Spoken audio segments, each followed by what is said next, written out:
Olá, meu nome é Luiz Henrique.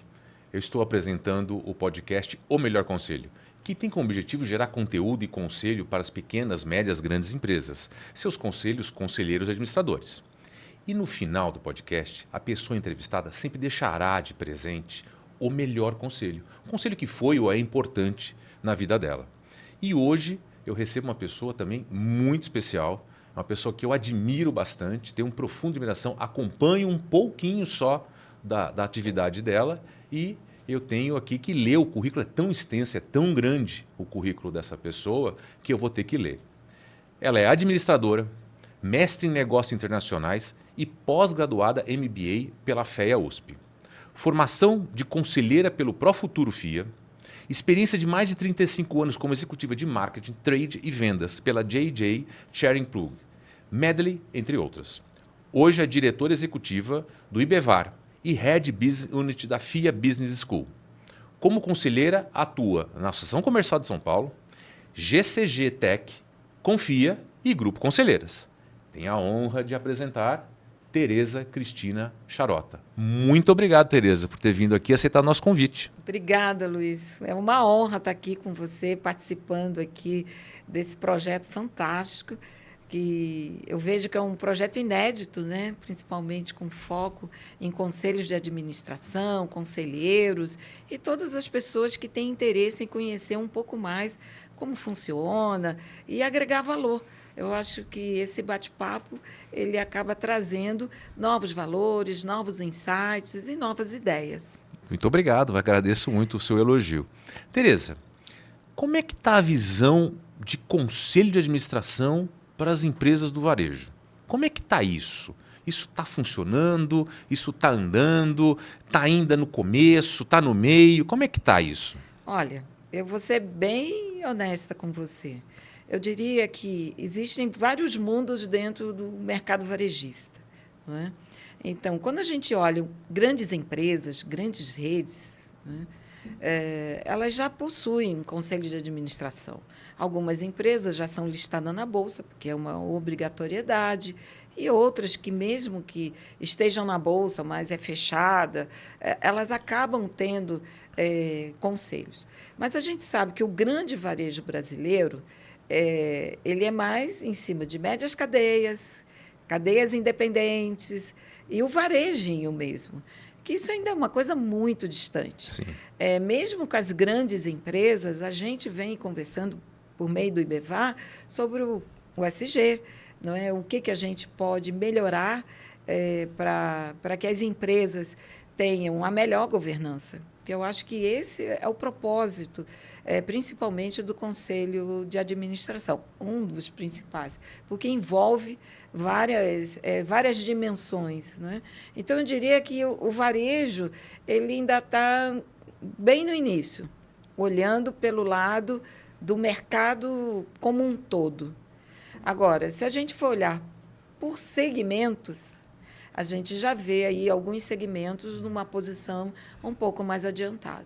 Então, as grandes redes, os grandes supermercadistas, as grandes entidades ligadas ao varejo, elas já possuem esses conselhos de administração e já vêm implementando tudo isso. Mas ainda temos um longo caminho a percorrer. Eu concordo com você porque muitas vezes nós chegamos em redes varejistas, né, para ajudar e conversar, enfim, e a gente percebe que eles, eu acho que representam como uma grande quantidade de empresas que querem ter um conselho, mas não sabem como fazer ou ainda não acham que é o momento de fazer. Ainda acham que isso pode ser uma moda apenas, né? Assim como foi aquela moda de 19.000 há 30 anos atrás, né? As pessoas estão achando que ESG é uma situação de modismo. E não é, né? ESG veio realmente para gerenciar e tocar nossas empresas hoje em dia, né? E trazer a governança. Isso, o que você acabou de colocar é verdade. Muitos querem, não sabem por onde começar, ou tem receio, né?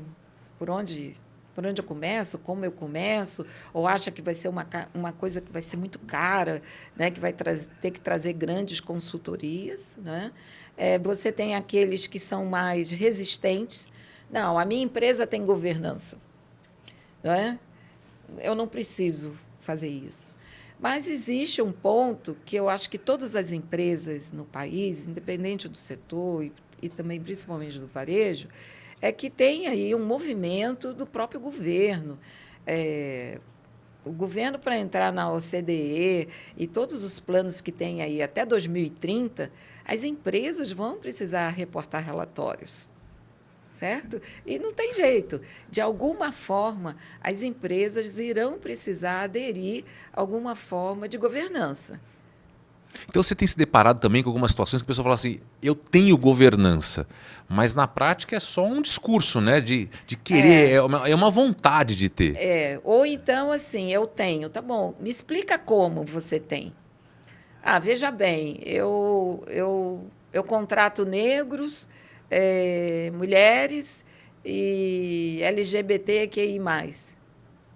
Isso é diversidade, isso daí não é... Aliás, esse é um grande ponto, Tereza. Como é que você está vendo isso, você que é conselheira, que acompanha isso há muito tempo, como é que você está vendo essa diversidade, essa questão de diversidade nos conselhos? Isso está acontecendo? Isso é só um discurso? Você representa aí as mulheres no conselho, né? Quer dizer, como é que você está vendo isso? É só da boca para fora ou nós estamos de fato mudando isso e agregando? Olha, eu diria que é um passinho de cada vez, viu? Eu ainda acho que tem muito discurso e menos ação, nesse sentido. Todo mundo fala que tem que ter uma mulher no conselho, que a mulher vai trazer insights e de formas completamente diferentes, mas, às vezes, assim, as mulheres não são ouvidas, certo? Como deveria. Então, a gente ainda tem os conselhos de uma forma muito masculina. Muitos são criados pelos próprios líderes, C-levels, diretores das próprias empresas, e que muitas das vezes não abre espaço para trazer, talvez, uma conselheira independente. Não é? Eu me considero uma conselheira independente, porque é assim que eu quero me posicionar. E eu tenho certeza que eu posso agregar muito, mas eu acho que a gente tem que falar. Você fazer parte de um conselho que você não possa contribuir, isso não é conselho. Okay? E você percebe ao longo da trajetória, ao longo do caminho, uma mudança quando você integra um conselho sendo mulher, recheado de homens, ou que você já escutou de alguém e falou assim, olha, mudou isso, eu senti isso, depois que eu entrei, depois de algum tempo, a postura foi diferente do conselho. Ou algum comentário que alguém tenha falado, olha, mudou com essas duas... Até hoje, assim... Eu acho que só tem uma mulher que entra no conselho, fala o que pensa e todo mundo ouve, que se chama Luísa Trajano. Porque ela realmente é uma pessoa que consegue chegar e colocar as cartas na mesa. Pelo menos é a forma que eu vejo. Mas eu ainda não acho que as mulheres têm todo esse empoderamento, ou ela consiga levar todo o empoderamento que ela tem para dentro de um conselho, a não ser que a empresa seja comandada por uma mulher. Aí é uma outra coisa, que nem uma Copenhague, que a presidente, a CEO, é uma mulher. Então, já nasce com uma mulher mais empoderada, mais focada no business, enfim. Agora, a grande maioria ainda eu diria que é um mercado muito mais masculino, que vê que é importante ter as mulheres, ponto. Até aqui. Daqui para cá, você, às vezes, não pode se pronunciar. E eu acho que esse é um desafio. Tanto que o grupo existe um grupo de conselheiras feito pela Sandra Macarato, que tem mais de 2.000 mulheres conselheiras, olha só. Olha só que bacana, que número interessante. E que vem fazendo um movimento muito grande no mercado para que cada vez mais as empresas adicionem mulheres em seus conselhos ou em seus comitês. Porque, às vezes, assim, quando se fala em conselho de administração, todo mundo pensa como uma coisa muito grande, certo? Mas, se você não pode criar um conselho, inicia começando um comitê. Exatamente. Começa um comitê fiscal, começa um comitê de pessoas, um comitê de tecnologia, e, a partir desses comitês, você vai ganhando musculatura. né? Para você depois, poxa, agora está na hora de realmente formar um conselho de administração. Então, eu acho que são alguns paradigmas que precisam ser desmistificados, tá certo? E dar mais abertura para que vários possam colaborar. Você é conselheiro, eu sou conselheira. É bom dar conselho, né? Sim. É bom. Mas como você dá esse conselho? Né? Como é que você transfere essa sua experiência? Você tem que ser imparcial, você precisa analisar bem informações, conhecer bem a cultura daquela empresa, conhecer aquele setor, aquele mercado. Não é só chegar dizendo, é assim ou assado. Não. Quer dizer, então, você está me dizendo que as pessoas querem mulheres, as pessoas estão dizendo que querem as mulheres, tem pessoas mexendo no mercado, na movimentação que as mulheres ingressem, mas talvez, será que não está faltando, como você falou, empoderamento? O que a gente pode fazer para pegar essas mulheres que querem ou sente essa limitação? Como é que a gente pode fazer para dar esse empoderamento? É curso, é palestra, é treinamento, é reunião de mulheres? Como é que é isso? Olha, sinceramente, eu acho o seguinte, eu acho que se a empresa deseja ter uma mulher, uma pessoa trans, enfim, dentro de Isso, estamos falando de diversidade, não estamos falando só de mulheres. Sim, ou negro, seja lá o que for. Ele tem que dar essa abertura. Ele tem que trazer isso. Tem que ser receptível. Tem que ser receptível. Tem que encarar isso como uma coisa normal. Entendeu? Há pouco tempo eu vi no LinkedIn era até uma jornalista da Globo, né, que atua muito na Globo News, né? Lucetile, não. E ela é negra, né? Eu gosto muito dela porque ela fala muito bem, né? Uma pessoa muito sóbria, sabe? Muito clássica, né? Eu gosto até da forma como ela se veste, a imagem que ela passa, né? E aí foi feito uma homenagem para ela, dela ter sido eleita como a jornalista negra que alcançou, enfim. Gente, independe da cor. Eu acho que não tinha nem que ter cota. Aqui no Brasil tem que ter cota para obrigar a ter alguma coisa. A ter uma pessoa negra, a ter uma pessoa trans, a ter um deficiente, a ter uma pessoa especial dentro da empresa. Porque se não tiver cota, as empresas não colocam. Nós estamos falando de pessoas, né? Não estamos falando de diferenças de outros tipos. No final, todos são seres humanos, são pessoas com suas capacidades. Sim, com suas capacidades, com suas limitações. Quantas pessoas normais são limitadas? Tem várias. E a gente conhece ao longo do tempo, da nossa trajetória profissional, um monte. Não é? E, às vezes, a gente se pergunta como que essa pessoa pode ter chegado nessa posição se não está trazendo, né, talvez o resultado esperado ou as contribuições esperadas. Então, assim, e às vezes uma outra pessoa, né, independente da cor, sexo ou estado, né, que ela possa estar, ela vai agregar tanto valor, ela vai se dedicar tanto, ela vai vestir tanto a camisa, tanto quanto qualquer outra pessoa. Mas eu acho que as empresas elas têm que dar mais abertura para isso. Ela tem que se preparar para isso. Eu sempre até falo nas minhas aulas que as empresas precisam colocar o seu cliente, seu shopper, seu consumidor, não importa, no centro do negócio. Só que, ao colocar isso, o que vai acontecer? Você tem que ouvi-lo, você tem que saber o que ele precisa, você tem que entender as necessidades dele. E muitas empresas não é bem assim. Ela quer, lógico, o resultado final, ela é de dentro para fora, não de fora para dentro. Então, se a empresa realmente quer evoluir nesse sentido, trazer uma segurança, mais credibilidade, ter mais reputação no mercado, ter uma governança que seja reconhecida pelo mercado, ela vai ter que abrir esse espaço. Não pode só ficar com o pensamento exclusivo ou do CEO, dos diretores, que já estão lá na empresa há 10, 15, 20 anos.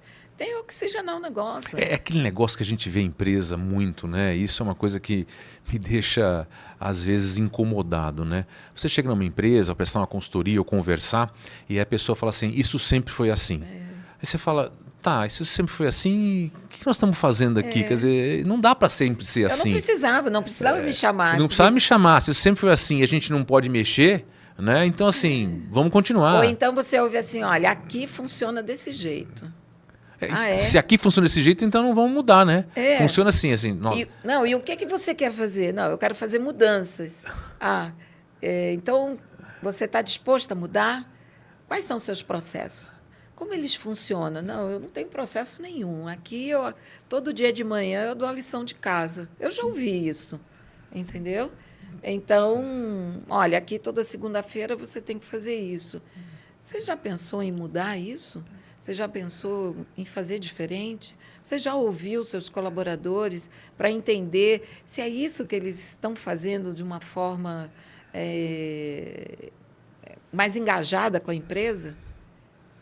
Não precisa, porque essa sempre foi assim, é a história da minha família. Então, assim... A tradição, não vamos mexer na tradição. Não vamos mexer na tradição. Então... Acho que a tradição está ligada mais com valores, né, da empresa. Eu também acho, eu diria até que é bem cultural. Então, eu acho que as empresas hoje, elas vêm passando e trazendo novas gerações. As gerações mais novas, elas são aderentes, né? Não vou dizer que são as mais, mas elas já são aderentes a essas, porque como eles são muito ligados à inovação, à tecnologia, ele quer, lógico, crescer, expandir, certo? E como é que eu vou fazer isso? E, às vezes, o maior desafio é lidar com gente. Gente sempre é um desafio, né? Gente sempre é um desafio. Sempre é um desafio. E quando, às vezes, você pega alguns fundadores, né? Fundadores com visão de negócio, que não têm sucessores, né? Eu já vi alguns casos assim, eles se preocupam muito com a governança e a continuidade da empresa. Aí ele busca os conselhos. Ele vai querer ter um conselho, ou então, que é um conselho familiar, que está em conflito. Então, vamos buscar trazer conselheiros mais neutros, né? Para que a gente possa ter uma governança adequada e que possa perpetuar a empresa. Porque o fundador, ele não quer que a empresa dele morra. Claro. Ele tinha uma ideia de um negócio, né, que fosse duradouro, que durasse. Que inclusive, provesse para todas as gerações futuras dele, né? Sim, que aquilo não fosse ser substituído, que não fosse, ou até ser vendido, né? E ele também tem responsabilidade social com muitas famílias. E quando ele vê que aquilo pode se deteriorar, ou a empresa começar a apresentar resultados não adequados, né? E ele começa a se questionar, poxa, eu acho que está me chegando a minha hora de me aposentar, ou de sair, ou de vender. Quem vai tocar a empresa, né? Quem vai tocar a empresa. E, às vezes, não tem sucessores. Né? Agora, Tereza, você falou, a gente, no começo, eu apresentei, falamos de Ibevar, você falou de Ibevar. Eu queria que você falasse um pouquinho do que é o Ibevar. O que é o Ibevar? Que as pessoas, às vezes, não conhecem o que é o Ibevar. Eu também acho que muita gente não conhece. O Ibevar, ele é um instituto, né, de executivos do varejo e mercado de consumo. Ele existe há 14 anos e ele foi criado a partir do momento que o programa do Provar, que foi criado na USP nos anos 80, deixou de ser um núcleo de estudos e passou a ser na verdade, ele se transformou num núcleo da FIA. Entendi. Então, o Provar, tudo isso já existe desde os anos 80, quando o Cláudio, professor da USP, né, o professor doutor Cláudio Felizoni, ele criou o Provar, onde reunia as empresas para discutir o varejo. E, durante muitos anos, o programa do Provar fazia todo essa, vamos dizer assim, não era uma confraria, né? Mas eu diria que era um espaço de troca que envolvia a academia e o mercado. Muito bem. A partir do momento que o programa do Provar virou núcleo da FIA como faculdade, né, como cursos de pós-graduação e MBA, ele não poderia mais ter esse posicionamento de entidade. E dali, né, isso foi há 14 anos, foi quando o programa do Provar se juntou com o LabFin, o Laboratório de Finanças, e se tornou um núcleo LabFin Provar, que é um núcleo, né, é um dos núcleos que a FIA possui, certo? Muito bem. A partir desse momento, aquilo que tinha sido construído pelo programa do Provar foi transferido para o IBEVAR, né? Continuando com o mesmo fundador, né? Que é o Cláudio Felizoni. Muito bem. A partir daí, começou-se, o IBEVAR ele se torna mais independente, vamos dizer assim, e ele passa a criar pesquisas que são feitas ou por inteligência artificial, que a gente já vem usando já há alguns anos. Olha só. Trabalhamos com pesquisadores da USP e a gente promove em torno de 40 a 44 pesquisas ao longo do ano. Nossa, impressionante. E que são pesquisas focadas para o mercado varejista, que envolve o quê? A intenção de compra do consumidor, um reflection que envolve o e-commerce, a inadimplência, o impacto da inadimplência, se está crescendo, se está caindo, enfim. Então, a gente faz uma série de pesquisas ao longo do ano, além daquelas pesquisas especiais. O que vai vender mais no Dia das Mães? As mães não querem mais fogão e geladeira. Elas querem sair para jantar, elas querem uma joia, elas querem presentes, mas não quer panela. Então, até esse tipo de pesquisa a gente consegue ter hoje, né? Então, isso é uma coisa muito legal. Por outro lado, o IBEVAR, além de todas essas pesquisas, ele promove encontros temáticos, onde os varejistas, os membros, podem participar presencialmente, online, são encontros temáticos que substituíram no passado aqueles comitês.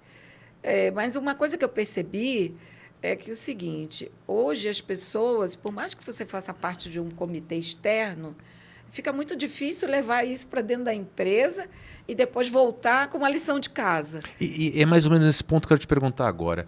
O IBEVAR tem na agenda dele, além das pesquisas, orientação do mercado e tal, está na agenda do IBEVAR esse auxílio a montar conselhos de administração, montar comitês? Isso está dentro do IBEVAR? Olha, de alguma forma isso está lá dentro? A gente já discutiu isso internamente, tá certo? Isso já foi pauta ano passado de um encontro temático sobre ESG. Vamos fazer esse ano novamente, no segundo semestre. Eu venho colocando isso como uma frente que vai ser necessário para o varejo. Esse ano, o ranking que vai acontecer, nós temos um ranking, é o ranking IBEVAR-FIA, né, que acontece todos os anos, onde dentro desse ranking a gente audita, por meio da inteligência artificial, 29 categorias do varejo, em cima de 120 empresas que representam aproximadamente 30% do mercado nacional. Então, esse ranking ele vai acontecer, né, a celebração, né, será no dia 20 de agosto, e é muito interessante que a gente pode olhar para o mercado de uma forma mais sistêmica, né? Onde você pode ter uma empresa de fast food, uma empresa de joia, uma empresa de chocolate, enfim, um restaurante, e você consegue ter vários tipos de negócio, desde o pequeno até o grande. Além disso, a partir desse ano, a gente inseriu também buscar as principais empresas que estão aplicando as boas práticas de ESG. E nós vamos apresentar isso no ranking. E isso quer dizer, você vai apresentar isso no ranking Quer dizer que isso também é uma forma das outras empresas tomarem isso como referência. Sim, a ideia é essa. A ideia é essa. Quer dizer, eu vou olhar o que eles estão fazendo e vou Isso. me apropriar dessas ideias. Ou o que elas estão fazendo, ouvir um benchmark, enfim. Então, eu converso com vários varejistas, a gente faz visitas pontuais, né, para bater papo, para conversar, para entender o que está acontecendo dentro da empresa, até mesmo de que forma a gente pode contribuir. Né? Contribuir no sentido de um insight, de uma ideia, ou até de uma conexão. Não é? Poxa, eu estou precisando tanto ter um acesso a tal empresa. Você conhece alguém? Olha, vamos lá, vamos colocar vocês em contato. No ano passado, o IBEVA, a gente conseguiu que o IBEVA participasse das reuniões setoriais do Banco Central, onde a gente levava os varejistas para sentar nessa mesa com o Banco Central, para falar assim, ó, o meu setor está indo bem, o meu está indo mal, o programa do governo com o Desenrola não funcionou. É um desabafo, todo mundo abre o coração lá. Mais ou menos. A ideia, porque é um tempo muito restrito, né? Mas a ideia é falar como é que está a demanda. Se realmente está tendo consumo, se não está tendo consumo, por quê? Quando o Banco Central ele promove isso, até antes de sair a ata do Copom, enfim, ele tem um número mais absoluto, mais consolidado. Claro. Certo? Mas, especificamente por setores, é mais difícil. Mais difícil. Então, ele passou a ouvir os setores, que eu acho que é uma coisa extremamente relevante. Mas, por outro lado, o que a gente percebeu? Que o varejo tem medo, ele tem receio, sabe? Ai, por que o Banco Central quer falar com o varejo? Nada, o Banco Central não quer saber de nenhuma informação numérica, nada. Ele quer muito mais uma percepção de mercado. Como está o mercado? Como está a demanda? Não é? O governo teve a iniciativa de fazer todo aquele projeto do Desenrola, né? Enfim, que ajudou os bancos, né? Ajudou também a população, mas isso não converteu numa demanda maior. Não, tudo bem, ou as pessoas vão pagar parcelado, ou as pessoas ficaram com o nome limpo, mas elas aprenderam que não pode ter dívida. Agora, você falou sobre o comportamento do varejo, que tem um comportamento, claro, óbvio, diferente. Um conselheiro do varejo, ele tem que ter um viés, ele tem que olhar de alguma forma diferente. Você tem visto isso, tem orientado, ele precisa estar conectado com tal caminho, com tal objetivo. Ele é um pouco diferente? Olha, eu diria que não. Porque, assim... O negócio é negócio e não tem diferença? Não. Eu acho que existem vários tipos de negócio que ele pode levar a expertise que ele tem. E eu vejo que, muitas das vezes, o conselheiro que venha de um outro setor, ele agrega, porque ele pode trazer insights que aquele determinado setor não tem. E que ele acha que, de repente, não vai ser possível ele fazer. E é. Então, eu acho que independe. Por outro lado, quando você faz parte de um conselho do varejo, é muito importante que você conheça um pouco o varejo. Entenda um pouco desse varejo. Conheça até as lojas. Enfim, vamos supor que eu vou ser convidada a ser uma conselheira de uma rede. Eu vou ter que visitar essa rede.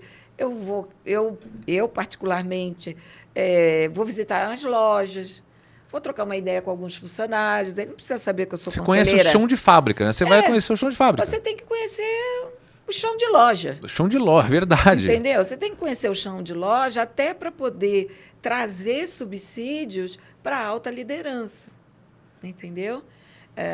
Assim, eu acho que, às vezes, o conselheiro ele se coloca num pedestal muito, muito elevado. Né? Tudo bem, a gente tem o respeito por toda a sua experiência, por toda a sua formação, mas ele tem que conhecer aquele negócio que ele está representando como conselheiro com propriedade.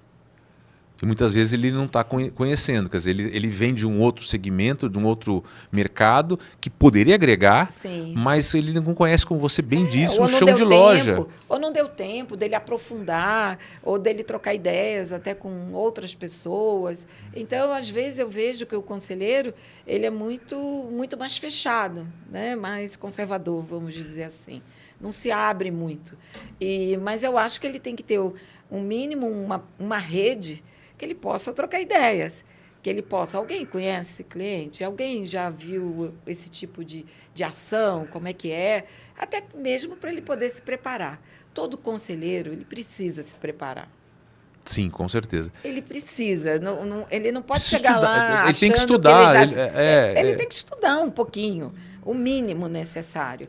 Porque, senão, eu acho que a contribuição dele será limitada. Você falou uma coisa muito interessante, eu deixei para perguntar isso agora. Você falou de inteligência artificial, que vocês há muito tempo trabalham com inteligência artificial. Então, eu vou colocar a inteligência artificial como a mudança digital também, né? Como é que isso está mudando o mercado? Quer dizer, o e-commerce veio para ficar, né? Mas como é que esse assunto, inteligência artificial, e-commerce, mundo digital, está impactando o mercado? Olha, a inteligência artificial, para mim, é que nem a internet. Nós não vamos poder mais viver sem ela. Isso, para mim, é fato. Sim. Eu acho que os mais diversos setores, áreas, departamentos, todos, em algum momento, utilizarão alguma plataforma ou algum tipo de serviço que tenha inteligência artificial. E isso já está acontecendo em muitas empresas. Então, eu, como uma pessoa individual, independente do IBEVA, eu já tenho minha persona de IA. Sim.